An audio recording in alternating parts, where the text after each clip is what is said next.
4 da nossa lição. E nós estamos estudando os milagres, né? Vamos estudar nessa manhã os milagres de Jesus nos capítulos 8 e 9. O pastor Zé Luiz já fez a leitura em classe aqui.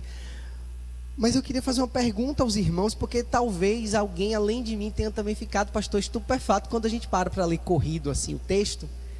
E a gente percebe que uma sequência de milagres que estão acontecendo, que das vezes que li e que reli esse texto, sempre que eu terminava eu fazia...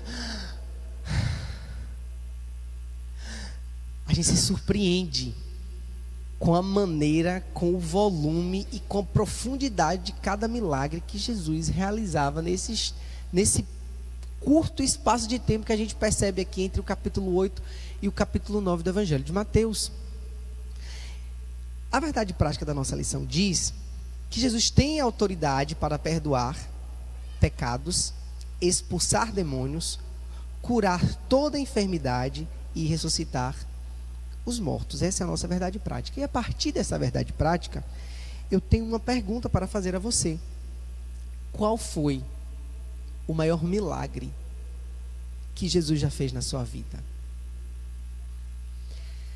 Se você fizer uma retrospectiva nessa manhã, você que está aqui comigo no templo, você que está nos assistindo através do culto online, qual foi, já parou para pensar nisso? O maior milagre que Jesus já realizou na sua vida? Se a sua resposta não foi a salvação, a gente precisa rever o que é prioridade para nós. Porque antes de entrar propriamente dito aqui na lição, eu quero fazer, irmãos, não uma conscientização, mas um adendo que eu acho que é importante quando a gente estuda sobre milagres. Nós vamos estudar alguns milagres, as características destes milagres, a maneira como Jesus realizou esses milagres. Mas eu queria enfatizar que receber o milagre de Jesus não é a mesma coisa que receber a salvação através de Jesus. E que você pode ser curado da cegueira, você pode ser curado do câncer, você pode ser curado de qualquer enfermidade, porque o nosso Jesus tem poder para isso. Você pode receber qualquer um destes milagres, mas a coisa mais importante é a sua salvação. E a gente tem visto nesses dias que muitas pessoas querem receber o milagre, querem receber o favor de Jesus. A gente faz orações ou faz um culto aqui de milagres, um culto que para orar pelos enfermos a igreja lota. Porque se Deus levanta alguém e usa no ministério para curar, aquela pessoa é seguida por multidões. Mas a gente vem falar pouco de santificação, de arrependimento, de inferno. Acusação, quando Deus levanta um ministro para acusar o povo do pecado, dissipa o povo. Mas observe que quando a gente encerra aqui o capítulo 7, que Jesus está terminando o Sermão do Monte, o último versículo aí do capítulo 7, já vem dizendo assim, olha, quando Jesus acabou de proferir estas palavras, as multidões estavam maravilhadas com a sua doutrina, porque ele ensinava como quem tem autoridade e não como os escribas. Então uma multidão seguia Jesus. E aí no capítulo 8, quando Jesus cura um leproso, as multidões, agora são muitas multidões agora seguindo o mestre. Isso se repete nos nossos dias. Enquanto os milagres estão acontecendo, as multidões elas se avolumam. Porque muitos querem o favor, o toque, a palavra que traz a cura, que cessa o fluxo de sangue, que cura a lepra. E querer os favores de Jesus. E aí eu vou parafrasear o pastor José Brandão, que muitas pessoas hoje veem a igreja, ou veem o cristianismo, ou veem Jesus como um garçom que serve o que você precisa. Eu preciso de cura, eu vou lá na igreja. Eu preciso de oração, eu vou lá na igreja receber uma oração. Eu preciso de uma direção, eu vou lá na igreja buscar uma direção. Mas pouco se fala em buscar Jesus. Tendo dito isso, irmãos, eu vou abrir aqui a nossa lição. Eu quero encorajar você a não buscar apenas os milagres que Jesus pode fazer, mas buscar quem Jesus é.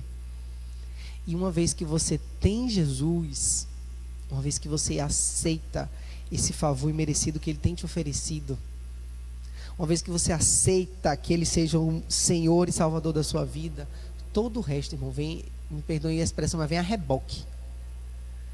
Quando você aceita, não é, pastor Valmir? Quando você aceita Jesus, quando você faz uma aliança com este que morreu e que ressuscitou, todo o resto, irmãos, porque nós deixamos de ser apenas criaturas e nos tornamos filhos, herdeiros do Senhor. Como os irmãos sabem que gosto de fazer aqui, eu vou comentando. Vou fazendo a leitura do texto da nossa lição bíblica aqui, até porque quem estiver em casa pode ir nos acompanhando. E vamos comentando. A nossa lição, como o pastor Zé Luiz colocou aqui no início, está dividida em 3 partes. Na primeira parte, nós teremos aqui 3 exemplos de milagres presenciais e milagres que foram feitos à distância. Como felizmente o pastor disse, você não precisa estar aqui presencialmente para receber o milagre de Jesus. EAD, você pode ser ministrado. Na segunda parte, nós temos milagres de libertação e de perdão de pecados. E na terceira parte, nós veremos também aí 3 exemplos de milagres sobre a morte, sobre a cegueira e sobre a mudez ou falta da fala. Na sua lição aí tem uma coisa interessante, que nós estamos estudando os evangelhos sinóticos, mas alguns dessas partes do evangelho que nós estamos estudando são identificados apenas no livro de Mateus. Mateus capítulo 9, do versículo 27 ao versículo 31, nós temos a cura de 2 cegos, que apenas no evangelho de Mateus nós encontramos esse relato. No capítulo 9, do versículo 32 ao 34, a cura de um mudo endemoniado, também só Mateus que faz o relato desse milagre. Nós não iremos encontrar isso nos outros evangelhos. E do versículo 35 ao versículo 38, também do evangelho de Mateus, nós encontraremos aí a referência da seara e dos trabalhadores, que os outros evangelhos também não fazem referência a essa passagem.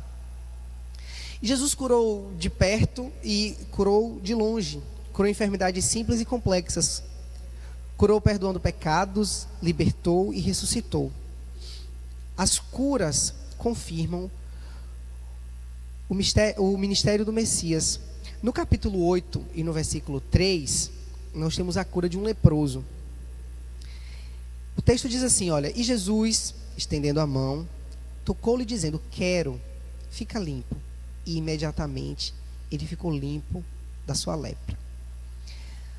A lepra, irmãos, que vem do radical lepos ou lepis, era uma doença que algumas pessoas hoje até assimilham a hanseníase, mas eu acredito que não seja a melhor referência para a gente caracterizar essa doença. Dando uma estudada, irmão, sobre as características da lepra no tempo de Jesus, e eu preciso dizer isso aqui para vocês entenderem a dimensão do milagre que foi feito. O leproso, ele tinha uma enfermidade sobre a pele, e essa palavra lepos ou lepis significa escama. A doença na pele criava uma rigidez, afetava a pele de uma maneira que a pele que era afetada pela lepra criava como se fossem escamas. Então imagine aí uma pele coberta por crostas, por camadas e camadas grotescas, que além de não ser bonito, era mal cheiroso. Então o leproso, além de ele ser percebido pela visão, ele também era percebido pelo olfato, porque você podia não ver, mas quando você se aproximava de um leproso, aquelas feridas purulentas que cobriam a pele inflamavam, doíam, soltavam um odor ruim. Além de ser percebida a pessoa, que tinha lepra pelo olfato, se você, mesmo sem ver, tocasse numa pessoa leprosa, você perceberia através do toque, porque ela ficava com a pele inundada de secreção. Então, pense numa coisa um pouco úmida, mole, nojenta de ser tocada. E quando a gente lembra do rito do Antigo Testamento, do rito do livro de Levíticos, que as pessoas que tinham doenças como essas, elas tinham que ser privadas de estar no meio do povo. Então a pessoa, além de ter uma doença que trazia muita dor, muito sofrimento, ainda era privado de viver em comunhão. Se nos dias de hoje nós falamos das pessoas que são acometidas de depressão, e falamos da dor que estas pessoas sofrem, porque elas não conseguem muitas vezes ter conexões reais com as pessoas que estão próximas de si, então às vezes rodado de pessoas ela se encontra só. Não era diferente para um leproso. Era estar cercado de pessoas, mas ninguém o ouvia, ninguém o percebia, porque ele era isolado. Além disso, os olhos da pessoa leprosa eram carregados de inflamações, como se fosse não sei se é a melhor palavra, mas como se fosse uma conjuntivite que nunca sarasse. Então, de todas essas características era cometida a pessoa leprosa. E aí, nesse contexto, quando Jesus desce, acaba de fazer o Sermão do Monte, as multidões o seguem, então a gente tem esse momento em que um leproso, ele se aproxima de Jesus. Vamos ver o texto? Capítulo 8, a partir do versículo 5. Não, perdão, a partir do versículo 1. E quando Jesus desceu do monte, grandes multidões o seguiam, e eis que o leproso aproximou-se e o adorou. Ele fez o que? O adorou? Dizendo: Senhor, se quiser, pode me purificar.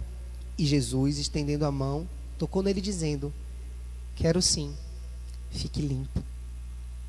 Eu já quero fazer uma análise rápida sobre isso aqui. Que primeiro ele adora Jesus e em seguida ele faz uma coisa que nós precisamos aprender. Que coisa é essa, pastor? Se colocar na dispensação do mestre. O leproso ele diz: olha, se o Senhor quiser, se for a tua vontade, se estiver na tua dispensação, se esse for o seu desejo, ele já estava adorando ao Senhor. A atitude que aquele leproso tem ao se aproximar de Jesus é primeiro de adoração. É primeiro de adoração e de se colocar na dispensação do Cristo. Senhor, se o Senhor quiser, o Senhor pode me tornar limpo. E eu imagino, irmão, que se Jesus dissesse: olha, não, eu não quero, ainda assim, eu acho que ele o adoraria, porque adorar não foi para ele uma condição, foi uma atitude ao se aproximar daquele que ele sabia que tinha autoridade para fazer o que quisesse. Aí fica, irmão, leio uma lição assim, logo de cara, assim, lá no início do capítulo, assim, para a gente aprender que nós precisamos nos colocar na dispensação do Senhor.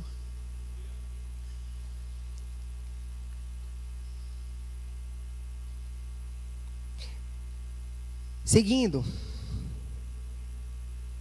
E no mesmo instante ele ficou limpo da sua lepra. Então Jesus lhe disse: olhe, não conte isso a ninguém, mas vá, apresente-se ao sacerdote e ofereça a oferta que Moisés ordenou, para servir de testemunho do povo. Eu fiquei me perguntando quando li esse texto, mas por que Jesus mandou que ele não contasse a ninguém e fosse primeiro dizer ao sacerdote? Já se perguntaram isso? Mas por quê? Tem um comentarista bíblico que vai dizer que antes de causar um alvoroço sobre o milagre que você tinha recebido nesse contexto aqui, a gente precisa lembrar que os fariseus já estavam cercando Jesus, observando Jesus e procurando motivos para pegá-lo. Ele ir direto ao sacerdote, oferecer sacrifício, passar pelo rito da purificação, daria tempo daquele sacerdote ver o milagre, atestar o milagre antes de ser inflamado pelos comentários que se seguiam depois disso. E quando a gente vai ler lá no Evangelho de Marcos, no capítulo 1, o versículo 45, a gente encontra uma referência interessante que advém daqui, que diz que depois que esse esse ex-leproso sai dizendo para todo mundo, espalha para todo canto que Jesus o tinha curado, Jesus passa a entrar nas cidades agora. Vamos lá, Evangelho de Marcos, capítulo 1, versículo 45. Jesus passa a chegar nas cidades escondido. Alguém abre para mim Marcos, capítulo 1.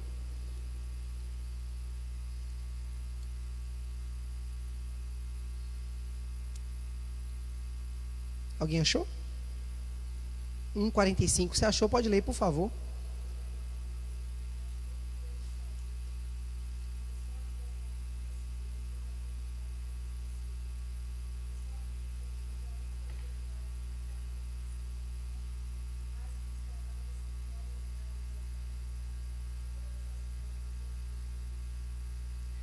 A gente nunca tinha feito esse link aí, né?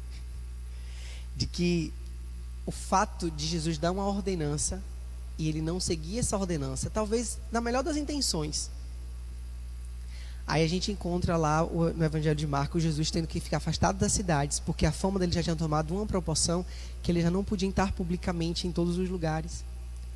Quando Jesus te der uma ordenança, irmão,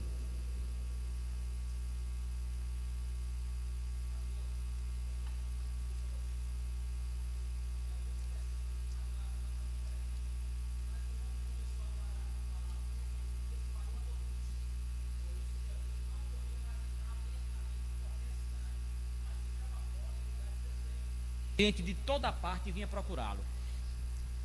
então perceba, irmão, que curioso que quando a gente recebe uma determinação da parte do Senhor, devemos cumpri-la.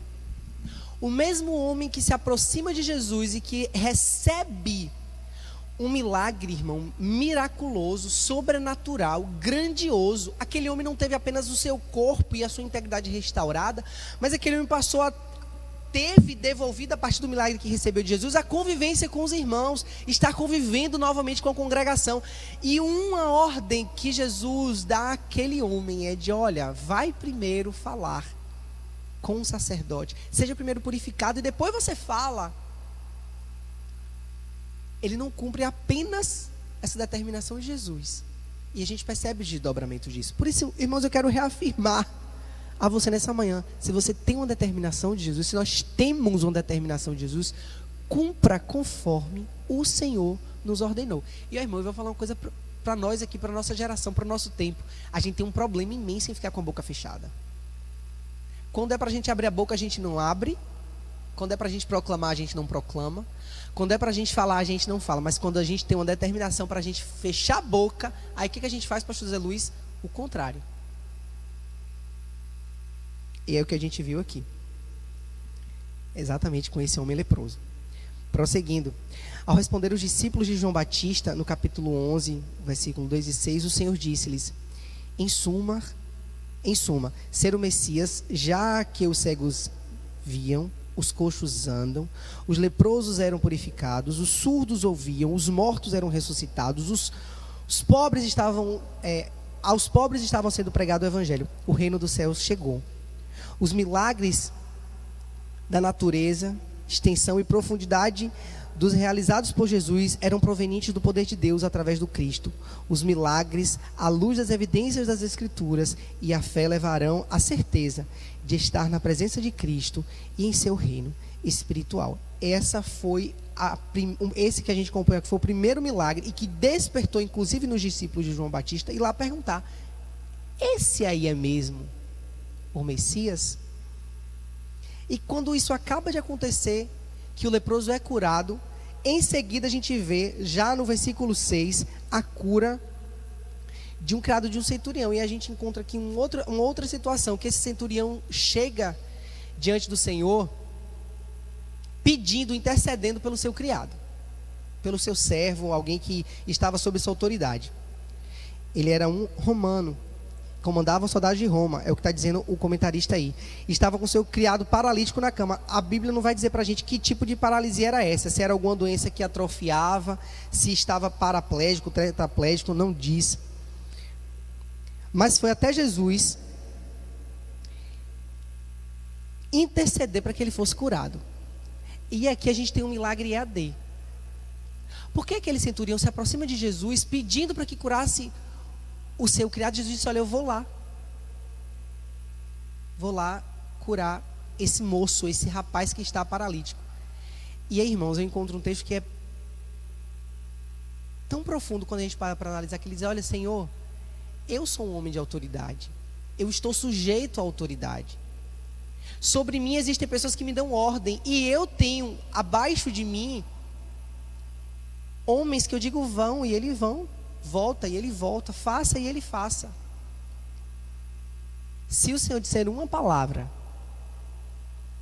a respeito do menino, ele será curado. Só não precisa nem lá, porque eu não sou digno de recebê-lo debaixo do meu teto. A gente conhece bem esse texto, não conhece? Mas a gente para refletir as camadas que estão envolvendo esse texto aqui.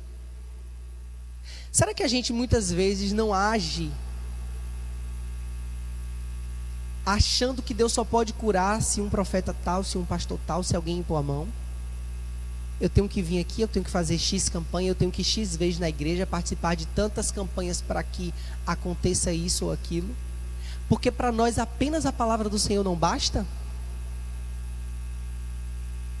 Eu fiquei refletindo nesse texto porque muitas vezes eu ajo com incredulidade. Será? Agora, irmãos, eu lendo a Bíblia em casa, viu? Me permitam aqui. Eu conversando comigo mesmo, mas Jonatas, que incredulidade. Uma palavra do Senhor não basta. Irmãos, o que é que o Senhor já disse? O que o Senhor já dispensou sobre a sua vida que ainda permeia e fica flutuando no campo da descrença, da incredulidade?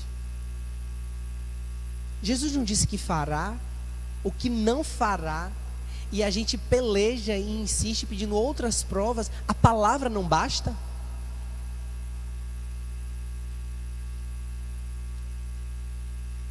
A palavra do Senhor, irmãos, é suficiente.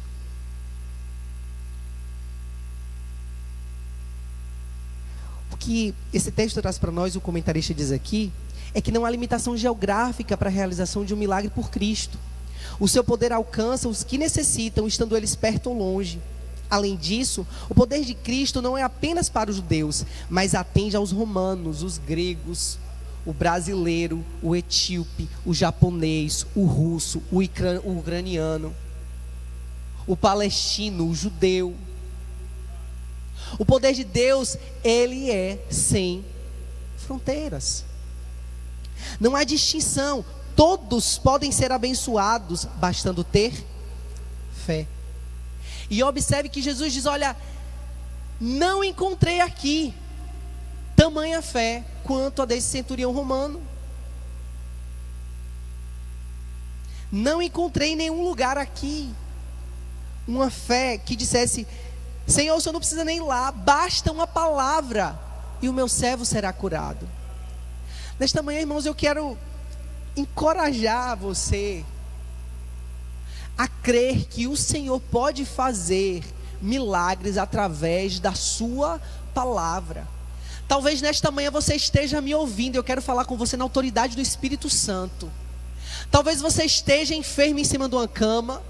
Talvez você esteja em um lugar distante que você não consiga chegar até uma igreja. Talvez não tenha ninguém para orar por você. Talvez não tenha ninguém para impor as mãos sobre você, porque você acha que isso é necessário para alcançar o favor e o milagre de Deus. E eu quero dizer para você nessa manhã que não precisa, porque a autoridade do Senhor tem alcance na sua vida através da sua palavra, com a sua Bíblia aberta, com a sua fé sendo praticada, crendo que o Senhor tem autoridade sobre o céu e a terra. O milagre pode alcançar você nessa manhã.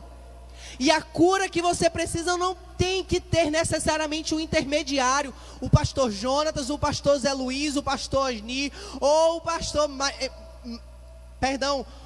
qualquer um outro pastor. Não precisa necessariamente, não necessariamente, impor as mãos para que você alcance esse milagre, porque quem faz o milagre não sou eu.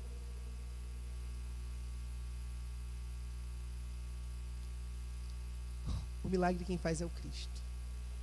E nós precisamos ter claro esse entendimento, irmãos. E nessa manhã eu creio que o Senhor quer curar pessoas do nosso meio.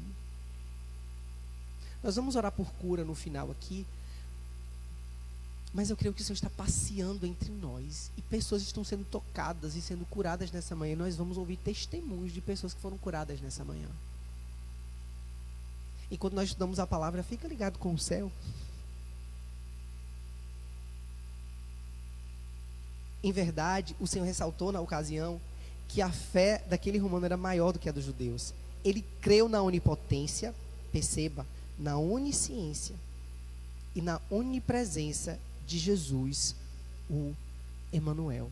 E talvez, irmãos, essa certeza da onipresença, onipotência e onisciência é o que diferencia aqueles que creem de fato no Cristo e daqueles que creem em amuletos.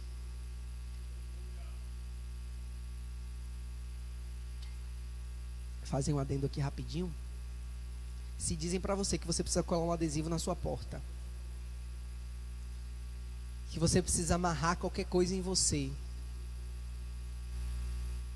que você precisa pendurar tal coisa na sua empresa para ser protegido, esse não é o Evangelho de Cristo. O Evangelho de Jesus não se baseia nisso. Não são em amuletos, mas no poder da palavra. E quando a gente termina de presenciar a cura desse servo do centurião, Jesus chega à casa de Pedro. Mateus capítulo 8, versículo 14. E tendo Jesus chegado à casa de Pedro, viu a sogra deste acamada e ardendo em febre. Aí você pensa assim: ah, mas é só uma febre. A gente hoje tem dipirona. A gente hoje tem ibuprofeno. Tem paracetamol. A gente trata a enfermidade, trata o sintoma, nem sempre tratando a enfermidade, não é assim? Tá uma febre, toma aqui uma dipironazinha. Mas nesse contexto aqui, que ele chega na casa de Pedro, a sogra dele estava ardendo em febre e a gente não sabe nem que doença ela tinha.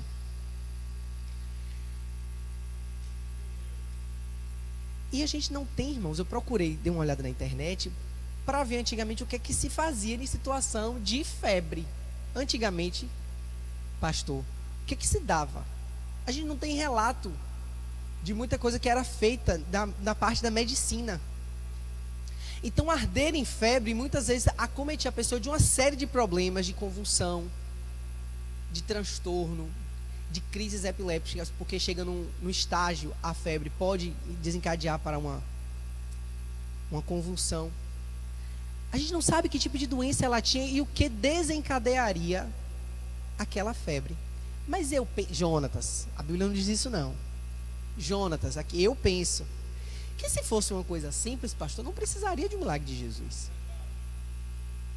Porque, observem e pensem comigo aqui, se vocês entendem a minha linha de raciocínio. Se eu posso fazer, se eu posso curar, se as minhas mãos têm habilidade para resolver, qual a necessidade então, irmãos, de algo sobrenatural? O milagre de Jesus, eu quero que você entenda isso, reside no impossível. Porque o que é possível você faz. O que é cabível você fazer, quem tem que fazer é você. E eu acho que eu ouvi, não lembro aqui se foi o pastor Zé Luiz ou foi o pastor Josué que falou na determinada aula, que tem uma coisa que Jesus nunca vai fazer, que é a sua parte. Aquilo que é a sua parte, Jesus não vai fazer. Jesus vai fazer a parte dele. Aquilo que foge da nossa capacidade humana, aquilo que excede, irmão Carlos, a nossa habilidade de fazer, aí o Senhor faz. No caso da enfermidade da sogra de Pedro, se fosse algo simples, quando Jesus chegasse lá, um chá que tivessem dado, um banho frio que tivessem dado, a febre já teria passado. Mas não. O Evangelho, como o pastor Zé Luiz pontuou, não conta a causa da febre da sogra de Pedro.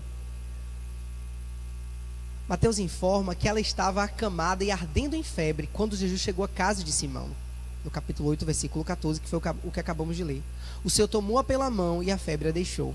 Ela levantou e passou a servi-lo. Nós somos curados, nós somos abençoados, nós somos restaurados para ter condição também de servir.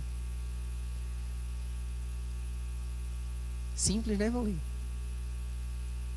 Mas quando o milagre que você precisa chegar, irmão, o que é que você vai fazer depois? Quando o milagre que você está orando e clamando ao Senhor chegar, depois que o milagre chegar, o que é que você vai fazer? E o pastor Disney? Não sei se de ordem material, de ordem de saúde, de ordem espiritual. Mas quando você alcançar aquilo que você procura, aquilo que você deseja no Senhor, o que você vai fazer com isso? É um questionamento que eu me faço. Porque talvez você esteja precisando de um milagre de saúde. Você está com uma doença que os médicos ali desenganaram. O Senhor pode curar você. Mas quando a cura chegar, o que você pretende fazer? Talvez você precise de um milagre na ordem financeira, irmão Carlos. Alguém assim, orando ao Senhor, pedindo talvez um emprego. Passar num concurso que você sabe que talvez só pela sua condição não tem como. Deus te abençoe e o concurso chega, a porta se abre. O que é que você vai fazer depois? A sogra de Pedro levantou e serviu. Percebo que independente da gravidade ou do nome da doença, o Senhor tem poder para curá-lo. O que se espera dos beneficiados é que sejam gratos e passem, pelo menos a partir de então, a servir o Senhor com a sua vida. E é esse exemplo que a sogra de Pedro deixa para nós. Nessa primeira parte nós vimos 3 características de milagres aqui. E na parte 2, agora que a gente já sabe que o Senhor tem poder para curar à distância, para curar presencialmente, que as distâncias geográficas são irrelevantes para a cura do Senhor, nós vamos ver aqui milagres de libertação e de perdão de pecados. E que na minha opinião, na minha humilde opinião, são milagres de maior relevância. Porque de que adianta a pessoa ter a saúde física íntegra e estar doente espiritualmente, cativo, possesso, opresso? Eu quero dizer para você que Jesus também tem poder sobre isso. Quando a gente acaba de concluir, quando a gente percebe a conclusão dessa história da sogra de Pedro, em seguida, Mateus capítulo 8, versículo 28, a cura de 2 endemoniados gadarenos. O texto diz assim, Mateus 8, versículo 28. Tendo ele chegado a outra margem, a terra dos gadarenos, vieram-lhe ao encontro 2 endemoniados, saindo dentre os sepulcros, e a tal ponto furiosos que ninguém podia passar por aquele caminho. Então percebam, além de endemoniados furiosos, Jesus meramente, com a palavra, expelia os demônios e curava todos que estavam doentes. Mateus 8,16. Cumprindo-se o profetizado por Isaías. Ele mesmo tomou as nossas enfermidades e carregou as nossas dores. O Senhor ordenava que houvesse obediência no plano espiritual. Os anjos serviam e os demônios obedeciam e saíam. Na libertação dos 2 endemoniados gadarenos, que viviam nos sepulcros, eram furiosos e traziam terror às pessoas. Os demônios reconheciam Jesus como Filho de Deus e obedeceram à ordem do Senhor, retirando-se das suas vítimas. Irmãos, a gente não vê muito isso hoje, pelo menos não aqui na nossa igreja. Mas eu quero contar para os irmãos uma situação que eu presenciei muito quando era uma criança morando lá em Pirá. Pessoas endemoniadas. Alguém pode dizer para mim assim, pastor, isso não existe. Eu conheço algumas pessoas de outras denominações que dizem que não existe possessão demoníaca. Diz que isso é coisa de pentecostal. Que possessão demoníaca não existe, que o demônio não entra no corpo de ninguém. Tem algumas denominações evangélicas que creem nisso. Mas a Bíblia não mente. E quando a Bíblia diz, pastor Osni, que existiam pessoas endemoniadas, é porque estavam de fato endemoniadas. E existe uma diferença entre a opressão e a possessão. A pessoa oprimida, ela está sofrendo retaliações, sofrendo dardos inflamados do inimigo, mas a sua mente não foi dominada pelo inimigo. Nesse caso que a gente acompanha aqui dos endemoniados de Gadara, eles estavam possuídos, os demônios já tinham entrado. E tamanha era a reação desses endemoniados que a população tinha medo até de passar naquele local. Muito obrigado. Mas o que é relevante para nós aqui não é se é possessão, quando é possessão ou quando é opressão. O que é relevante para nós é que o Senhor tem autoridade também sobre esses espíritos. De modo que uma palavra advinda da parte do Senhor foi suficiente para que aqueles endemoniados fossem libertos. Nos nossos dias, nas nossas igrejas,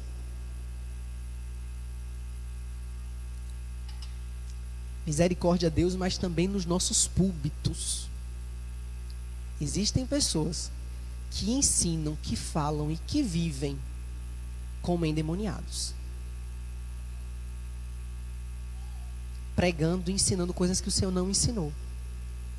E assim como naquela época, o Senhor continua tendo autoridade para repreender esses demônios. Agora nós como igreja também precisamos repreendê-los na autoridade do nome de Jesus. Porque o Senhor continua tendo autoridade. Você que de repente está me ouvindo nessa manhã, opresso. Talvez na sua família existam possessos. A libertação encontra-se no nome de Jesus. Ah, porque eu já vi pessoas serem... Não sei se o pastor José Luiz já presenciou isso. No interior a gente via muito. Quando eu era adolescente, pastor, a gente presenciou na igreja, lá na Assembleia de Deus em Ipirá, muitas vezes pessoas caírem possessas dentro da igreja. E em outras igrejas eu também já vi. Em algumas igrejas o pessoal começa a cantar, a louvar. Mas a expulsão do demônio é através do nome de Jesus. Se um dia você precisar, irmão, expulsar algum demônio, é no nome de Jesus que ele sai. É na autoridade do nome de Jesus. Só que aqui, nesse milagre que a gente está acompanhando no texto, os demônios saem do corpo daqueles homens e eles entram no corpo de porcos. E esses porcos se lançam no mar. Vocês lembram o que acontece depois disso? A gente pode ver no texto aí, mas eu vou antecipar. O povo de Gadara chega até Jesus e, por causa do prejuízo financeiro que tiveram por causa dos porcos que se lançaram ao mar, pede para que Jesus saia dali. Porque talvez, irmão Leio, outros demônios, misericórdia, pensar nisso, pudesse dar outros prejuízos, porque tem gente que está lucrando com o endemoniado. É duro dizer isso, pastor, mas não é mentira não. Tem gente que está lucrando com o endemoniado, está mantendo você cativo.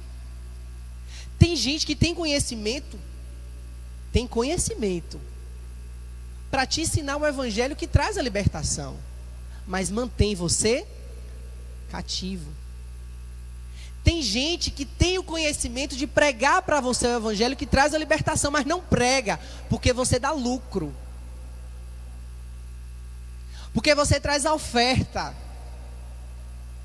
porque você mantém os luxos de líderes que têm conhecimento para te ensinar sobre o evangelho que liberta, mas você dá lucro. Então não te ensina, não leva você para um nível de vida liberta em Cristo, porque você está sustentando o seu luxo, a sua boa vida. O povo de Gadara não aceitou Jesus naquele lugar, porque eles preferiam ter convivência com o demônio do que ter prejuízo financeiro. Será que o povo de Feira de Santana, será que a igreja do Brasil não está abrindo mão de Jesus e preferindo lidar com gente endemoniada porque não quer perder o lucro financeiro?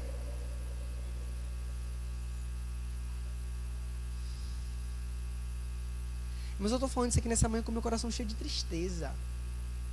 Porque você abre a rede social hoje em dia e você percebe que as pessoas às vezes não creem no evangelho, não querem ouvir de Jesus, porque estão saturadas de líderes religiosos que falam apenas do financeiro, em detrimento de pregar o Jesus que traz a verdade, que traz a libertação, que cura e que leva para o céu.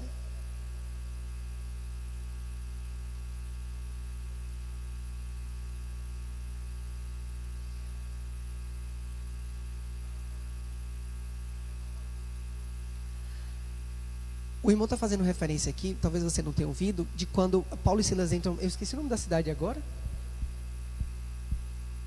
Se alguém lembrar, me sopra aqui uma pesca. E aí uma mulher adivinha ia atrás deles dizendo assim: olha, estes verdadeiramente são filhos do Deus Altíssimo. Lembram dessa passagem? Se alguém achar referência bíblica aí, me lembre. Aquela mulher estava falando a verdade, não estava? Aquela mulher não estava falando a verdade? Mas do diabo, irmão, nada me serve. Nem a verdade vinda do diabo, porque o diabo é o pai da mentira. Do diabo, nada me serve. Quando Paulo vira para aquela mulher e expulsa o demônio de adivinhação que possuía aquela mulher, os homens chegam, aquela mulher dava lucro a algumas pessoas naquela cidade. Esses mesmos homens chegam para Paulo e Silas e os expulsam, porque aquela pessoa endemoniada dava o quê?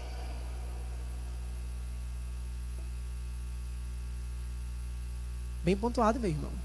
É um outro episódio na Bíblia que a gente percebe que o lucro foi priorizado em detrimento da ausência de Jesus. Mas, irmãos, nós que conhecemos ao Cristo, que cremos no Evangelho da Verdade, nunca podemos substituir a presença do Senhor por nada. A presença do Senhor, ela não pode ser mais importante do que o meu lucro financeiro.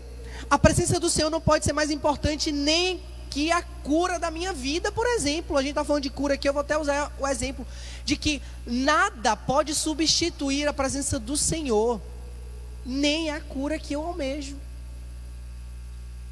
Porque se for para eu ser curado e me distanciar dos caminhos do Senhor, então que eu morra com qualquer doença.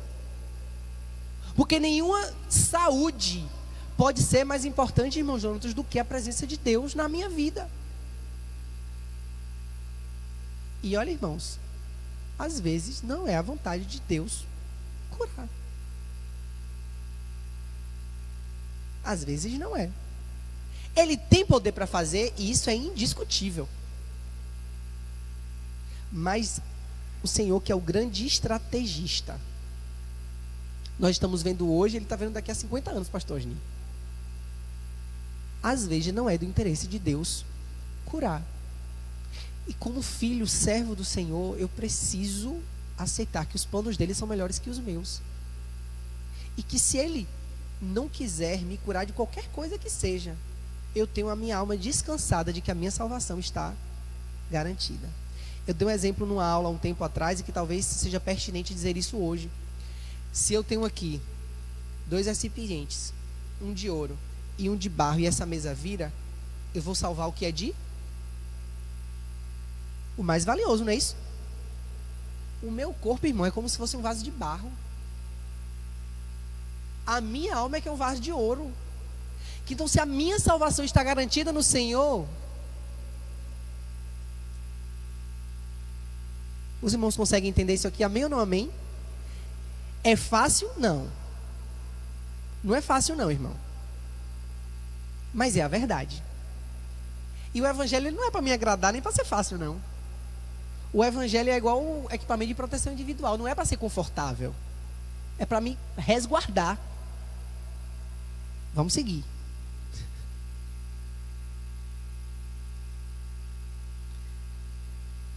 Depois desse milagre, que é a expulsão dos demônios, desses endemoniados lá em Gadara, no capítulo 9, no versículo 2, eis que trouxeram um paralítico deitado no leito.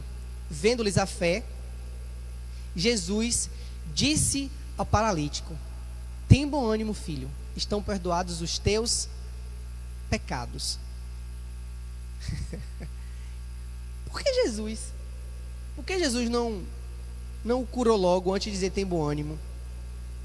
Por que Jesus não apenas o curou?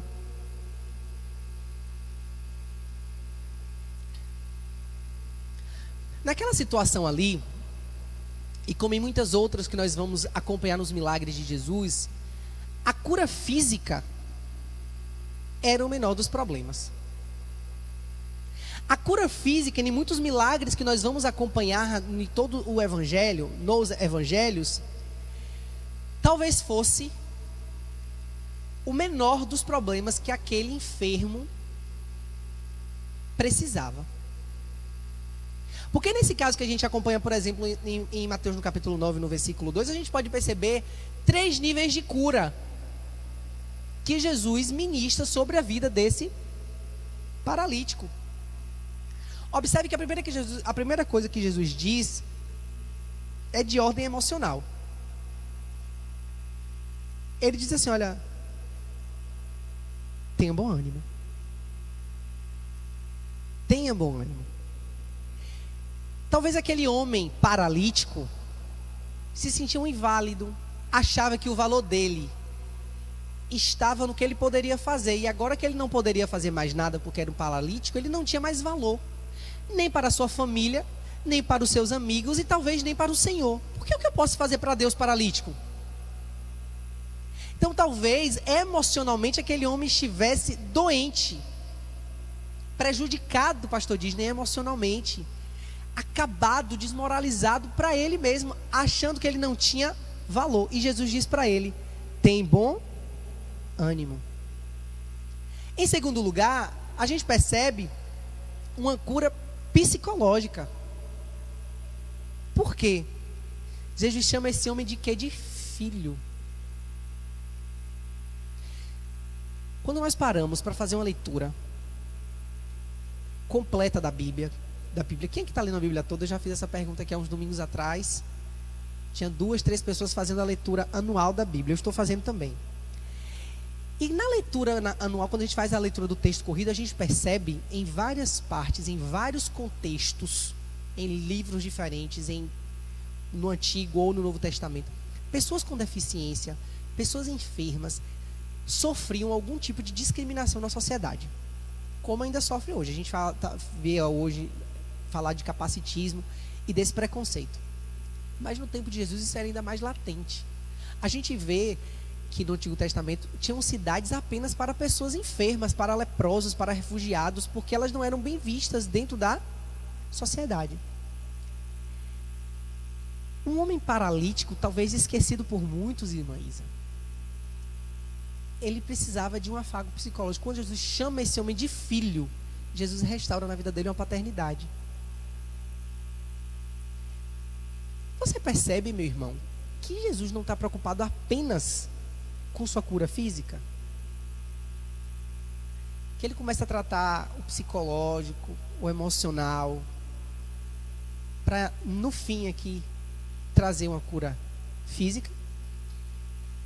Eu gosto de ler a Bíblia fazendo essa análise desses pormenores que a gente, quando lê o texto corrido, não percebe. E em terceiro lugar, Jesus fornece a esse homem uma cura espiritual, quando ele diz assim: olha, perdoados estão os teus pecados. E só lá em quarto lugar, pastor Zé Luiz, é que a gente vai ver uma cura física.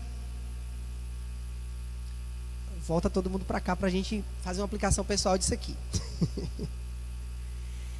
Em primeiro lugar, Jesus faz uma cura emocional, depois uma cura psicológica, depois uma cura espiritual, e a gente percebe então uma cura física. Será, meu irmão? Será? Pense comigo. Não tem mais ninguém aqui, só tenho eu e você. Eu estou conversando só com você. Será que o Senhor está querendo tratar você em uma área, para depois que tratar você em uma área, te levar para outra? Mas porque você não aprende em uma área, você está sendo impedido de viver outra área? Dá um tempo para você pensar. Talvez na sua vida você esteja passando por um processo. Eu não estou falando provação, eu estou falando de um processo. Um processo em que o Senhor quer tratar você em uma área, e depois que você for tratado nessa área, Ele quer levar você para uma área maior, quer mudar você de nível. Mas se você não consegue aprender no nível que você está, você não tem condição de desfrutar do nível superior. Você está entendendo o que eu estou falando aqui? Amém ou não amém? Está fazendo sentido o que eu estou falando aqui? Amém. Eu creio que o Espírito Santo está ministrando aqui nos nossos corações. O milagre que o Senhor tem para fazer na sua vida precisa que você entenda algumas coisas que Ele está fazendo você passar. Talvez o Senhor precise tratar você emocionalmente, psicologicamente, espiritualmente, para depois tratar você fisicamente. Nessa sequência aqui, irmão, comece a buscar da parte do Espírito Santo discernimento para você entender em qual fase você está e qual é o lugar que precisa ser tratado. Para que o Senhor leve você a níveis mais profundos. Amém ou não amém? Eu posso seguir? O comentarista da lição vai dizer o seguinte: o paralítico de Cafarnaum, antes de ser curado, foi perdoado por Cristo de seus pecados. Nesse caso, para ser curado, o paralítico precisou antes, foi o que eu estava dizendo aqui, ser tratado do problema do pecado. Por ver a fé do paralítico, Jesus perdoou os seus pecados. Ao constatar a fé dos que estavam com ele, o Senhor realizou a cura dos que estavam com ele. Observe isso. Talvez aquele homem que estava... Talvez não, irmãos, eu vou dizer até com mais propriedade. Aquele homem que já estava cansado e desgastado emocionalmente, desamparado psicologicamente, encontrou nos seus amigos a disposição para levá-lo ao mestre. O meio que nós estamos pode ou não nos aproximar de Deus ou nos afastar dele. Se aquele paralítico não estivesse no meio de pessoas que crescem como ele e que tinham a capacidade de levá-lo a Jesus, ele teria sido curado? Não teria. Aí quando você está passando por uma adversidade, você procura estar perto de quem? De quem você se cerca? O pastor Zé Luiz fez uma referência incrível aqui, Salmo 1. Bem-aventurado o homem que não anda segundo o conselho dos ímpios, nem se detém, porque ele para no caminho dos pecadores, e ele nem se assenta na roda dos escarnecedores. Observe que é paulatino. Aí quando a gente se cerca de pessoas que nos ajudam na nossa fraqueza, que têm mais fé do que a gente consegue alcançar o milagre. Mas quando tu está passando por uma adversidade, que tu se aproxima do murmurador, do mentiroso, do caluniador, do agressivo, do incrédulo, a sua situação só piora. Quando a gente para, irmão, para analisar um texto desse com calma, e a gente vai aprendendo com o que o texto está ensinando a gente, com o que a palavra de Deus está ensinando a gente começa a ser mais seletivo com quem a gente anda, com as rodas, com as mesas que a gente se senta, com quem, irmãs, a gente compartilha aquilo que nos dói. Porque tem gente, minha irmã, que a gente compartilha a nossa dor, e ao invés de ele atar a nossa ferida, ele sabe onde cutucar para doer mais. Pirracento, imundo, incircunciso, filho de Belial.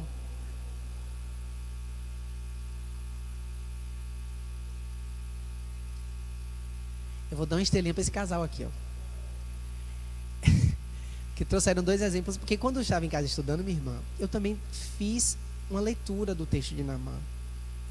Porque Naamã, ele ouve de uma serva que diz assim: olha, lá na minha terra tem um homem de Deus que, se orar, você vai ser curado. Ela cria no profeta e na unção de Deus sobre a vida do profeta. Aí vocês lembram que Naamã foi mergulhar no rio, ele diz: esse rio pode aqui? Oxe, mas lá na minha terra tem rio muito melhor, tem água muito mais limpa. Aí as pessoas que estavam com ele, criados, soldados, falaram: bem, mas tu já está aí, homem. Assim, num bom baianês, né? Me permitam aqui. Num bom baianês, mas tu já está aqui, já veio da Síria para cá, é só entrar. Ele mergulha uma vez, aí levanta, pôde. Ah, mas já mergulhou uma, agora o caminho está mais perto, mergulha 2. Mergulha 3. Se Naamã tivesse acompanhado de uns 2 ou 3 que congrega aqui nessa igreja, pastor Zé Luiz, estava enfermo até hoje. Porque na primeira vez que ele descesse, que ele subisse sujo, ele falou: eu estou te dizendo que esse ministro aí não é de nada. Eu estou te falando que esse profeta aí não está com nada, porque não tem mais a unção de Deus sobre a vida dele. Se prestasse, Na primeira vez que tu não precisava nem descer nessa água imunda aí. Ele mesmo tinha dito lá: seja curado e tu seria curado, e tu não foi. Mas vocês precisam entender o que eu acabei de dizer no ponto anterior. O milagre vai chegar, mas antes você precisa ser tratado. E Naamã, minha irmã, precisou passar por um processo desse. Mergulhou uma vez, mergulhou duas. De repente, pastor Zé Luiz, ele desceu a primeira vez falando: rapaz, eu sou um comandante de exército. Eu sou um homem importante no meio do meu povo. Eu tenho homens que prestam continência a mim. Eu tenho homens que quando eu passo baixam a cabeça. Eu estou descendo nesse esgoto aqui. E o Senhor diz: Naamã, não é do jeito que você quer, não, é do jeito que eu quero. E a gente precisa fazer como Naamã, irmão. Ó Senhor, que seja feita a tua vontade, assim na terra, Deus, misericórdia como no céu. E a gente calçar, irmão, o sapatinho da humildade e deixar Deus tratar a gente. Já vou seguir aqui, porque eu tô até sem horário, viu, pastor Fábio? Qualquer coisa, puxa minha orelha aí. Mas olhe, aqueles que calçam, irmãos, a sandália da humildade, que não tem medo de calçar a sandália da humildade, recebem um milagre mais fácil. Porque essas pessoas, elas não têm vergonha, não têm preconceito de se expor diante de Deus. Elas conseguem chegar diante de Deus com, nos seus lábios, uma oração sincera, verdadeira, que o orgulhoso não consegue. O do coração duro não consegue chegar diante de Deus com lábios de humildade, trazendo no seu coração sinceridade. Ele vai chegar diante de Deus revestido de orgulho e às vezes até tentando se justificar. Para quem? Para Deus, que você não tenha quem dar desculpa. Porque veja bem, você pode fazer um gabinete comigo aqui,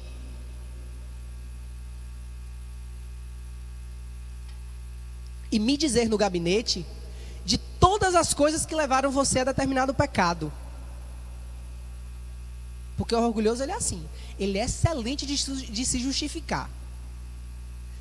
Pense alguém que sabe se justificar, é o orgulhoso. É porque isso aconteceu, porque fulano fez não sei o quê, porque a situação era assim, porque a situação era assada, e aí eu fui.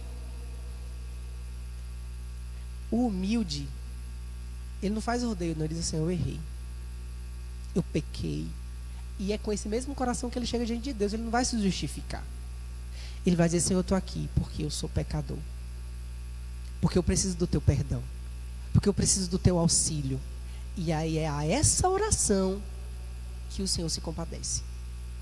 Quando você for orar, da próxima vez, chegue diante do Senhor com o seu coração humilde. Não precisa se justificar para Deus, porque Ele sabe dos seus motivos. Leve para Deus o que está no seu coração. Fale para Deus aquilo que está no seu coração, porque nós perdemos, irmãos, a capacidade. Aqui nós temos irmãos que fazem parte do ministério de louvor. Temos irmão Elias, que é ministro, usado por Deus aqui, é uma bênção. Mas nós, como igreja, no momento do louvor, estamos acostumados a permitir somente que o ministro de louvor leve a nossa adoração a Deus. Nós precisamos desenvolver, irmãos, a capacidade, enquanto o ministério de louvor está louvando, está cantando uma canção aqui nesse altar, eu dizer a Deus palavras sinceras do meu coração, não apenas o que o ministro de louvor está cantando, não. Porque o culto, ele é individual. Eu preciso aprender que eu ofereço o meu culto individual a Deus. Então eu preciso desenvolver a aptidão, porque é uma aptidão de dizer palavras que sejam originais, que sejam sinceras, não apenas o que a outra pessoa está lá dizendo, porque aí vira uma reza, é uma repetição e não uma oração. Eu vou seguir aqui porque o horário 11 horas já foi.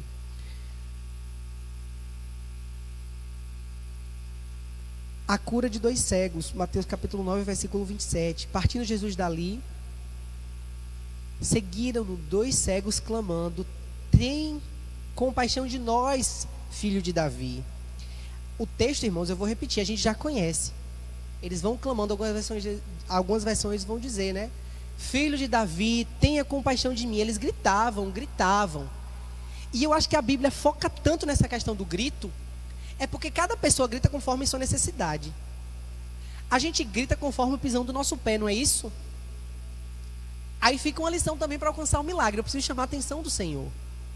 Aqueles cegos só tinham uma coisa por eles, que era a própria voz. Quem era, irmão Lei, que ia lá? Irmã Catarina, que ia lá? Não, cego, vamos aqui, chegar perto do mestre. Se a gente já viu no texto que as multidões, irmão Carlos, oprimiam o Senhor, cercavam ele de todo lado. Vocês acham que o cego ia ter precedência? Não tinha fila preferencial?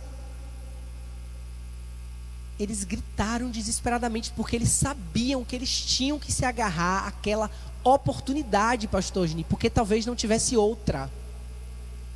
O clamor sincero, o grito sincero, comoveu o Senhor. O texto não diz, sou eu, Jonatas, lendo o texto. Eu, Jonatas. Para vocês não dizer que minha impressão é teologia, não. Eu penso que aquele grito que os cegos tinham, talvez viesse do tão profundo da alma, que despertou a atenção do Senhor. Porque gente gritando, irmão, tem toda hora. Mas o grito que só sai da boca é um grito que não chama a atenção do Senhor. Tem gritos que são silenciosos, porque é o grito da alma. E o grito da alma chama a atenção do Senhor. Mas no caso desses cegos aqui, pastor Zé Luiz, eu tenho uma convicção de que era um grito que partia da boca, mas partia também da alma. Jesus, filho de Davi, tenha compaixão de mim. O grito da sua alma, meu irmão, é o que vai chamar a atenção do Senhor, que talvez aproxime você do seu milagre. Se você precisa de um milagre do Senhor, grite, mas não precisa gritar só com a voz não, mas grite com sua alma, busque a presença, a vida daquele que tem o poder de fazer infinitamente mais do que aquilo que você pede ou aquilo que você pensa. No capítulo 9, no versículo 32, ao retirarem-se dali, foi-lhes trazido um mudo endemoniado. Percebam aqui que a mudez dele não era proveniente de uma coisa fisiológica. Não era falta de uma prega vocal, não era falta de uma língua, não. Ele era mudo porque estava endemoniado. Porque tem demônio que chega na sua vida e cala a sua voz. Tem demônio, irmão, que começa a pressionar você. Tem demônio que começa a querer tirar a paz e ele lhe cala. Aí você pergunta, por que eu não consigo mais louvar? Porque antes eu tinha boca para falar, mas agora é um cansaço, é uma fadiga.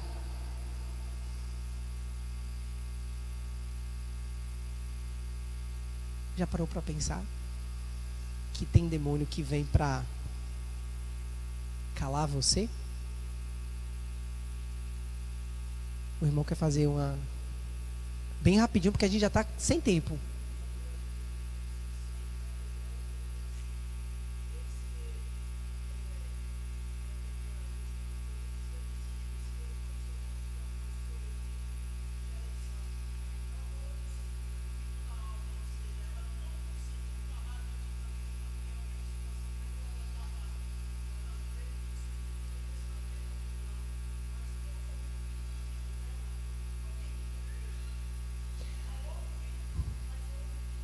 Da alma dela. Quando Jesus estava indo para a casa de Jairo, a gente vai ver isso mais à frente, mas quando Jesus está indo para a casa de Jairo, a mulher que não poderia estar ali, a gente precisa ter sempre em referência o rito cerimonial lá do livro de Levíticos. Aquela mulher com fluxo de sangue, ela não podia estar no meio da multidão. Ela atravessa a multidão porque a fé dela era tão grande, o grito, a súplica da alma dela sabia, ela tinha a convicção, a fé de que se ela tocasse na orla, se tocasse em Jesus em qualquer lugar, ela sabia que seria curada, porque virtude saía de Jesus. E foi isso que ela fez. No caso aqui, nesse último milagre que a gente vai acompanhar hoje, da cura do mudo, Jesus, ele opera um milagre naquela situação ali, que tanto expulsa o demônio da vida daquele jovem, como restaura a sua saúde, e ele volta a falar. O comentarista da lição diz que a mudez tem causas naturais, congênitas ou adquiridas. No episódio narrado somente por Mateus, que a gente só vai ver isso aqui nesse evangelho, havia um espírito maligno causando o problema na fala, que era, portanto, de ordem espiritual. Naquela situação, a pessoa trazida a Jesus estava sem liberdade de opinar, não manifestando a sua fé em Cristo. Mateus, o único dos evangelistas que trata deste acontecimento, não comenta a respeito da fé de quem levou a pessoa até o Senhor. Jesus meramente libertou aquele homem. Foi com esse milagre que as multidões disseram: jamais se viu tal coisa em Israel. Através dos milagres, o Senhor revelou a sua glória, expressou a sua compaixão, levando sobre si as enfermidades, e manifestou um vislumbre do que virá na consumação dos tempos, no futuro reinado do Messias, com a restauração e a renovação da criação. Na aula de hoje, meus irmãos, nós estudamos sobre milagres de Jesus. Milagres de ordem física, milagres de ordem espiritual, psicológica. Nós vimos várias facetas de milagres de Jesus. Mas para concluir, eu queria que todo mundo olhasse para mim aqui para eu falar uma coisa. Nos dias de hoje, muito se tem buscado experiências. Milagres não são relatados apenas no meio cristão. Vocês acham que só no meio evangélico acontece milagre? Não. Existem pessoas que relatam milagres no centro espírita, no terreiro. O milagre que essas pessoas podem receber em qualquer outro lugar se diferencia do milagre feito por Jesus por uma coisa. Como a gente viu nas passagens bíblicas que estudamos esta manhã, Jesus vai promover na sua vida uma transformação integral. Jesus não quer curar o seu braço e deixar sua alma cativa. Jesus não quer curar um câncer e deixar o seu corpo ir para o inferno. Jesus não quer curar você de uma depressão e não restaurar a sua alma a ponto de você ir para o céu. Jesus se difere de qualquer outro mestre, de qualquer outra religião, de qualquer outra coisa, porque Jesus quer salvar você. Salvar você é o desejo de Jesus, porque Ele morreu por amor à sua vida, para que você pudesse ter intimidade novamente com Deus. Jesus não morreu apenas para você ser saudável e poder correr todo domingo.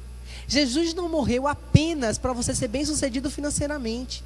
Jesus não morreu apenas para você se vangloriar de fazer grandes coisas. Jesus morreu para que você fosse salvo.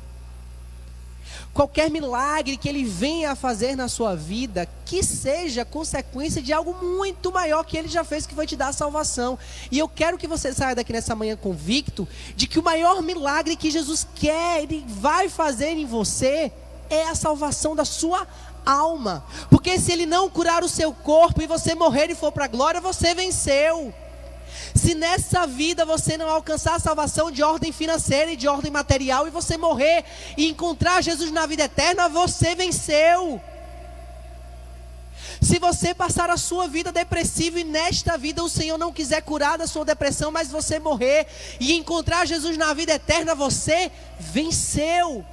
Porque a nossa vitória não está naquilo que o Senhor pode nos dar. A nossa vitória está em quem nós podemos ser, em Jesus. E é isso a coisa mais importante que você precisa entender nessa manhã. Mas não obstante a isso, Ele vai deixar de fazer milagres no nosso meio. O Senhor pode, e eu digo, irmãos, que Ele quer fazer milagres no nosso meio. Porque assim como nós vemos na sua palavra, Ele é glorificado também quando faz milagres. Eu disse também, porque esse não é o único meio. E nessa manhã, eu quero orar com você antes de passar o microfone. Se nessa manhã você precisa de um milagre, eu não vou nem pedir para você vir aqui, porque eu já ensinei a palavra para vocês e sabe que Deus pode fazer milagre EAD, à distância, na sua casa, você que está me assistindo pela internet. Feche os seus olhos. Você que está aqui no templo, feche os seus olhos. Se os nossos pastores puderem estar passeando na nave do templo, intercedendo, orando, fiquem à vontade. Jesus, nós, como a tua igreja, queremos nos dirigir ao Senhor nessa manhã,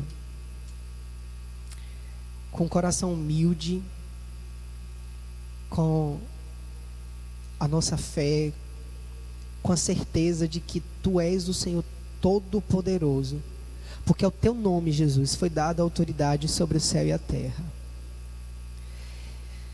E nós te agradecemos, Senhor Jesus, pela salvação que o Senhor nos deu.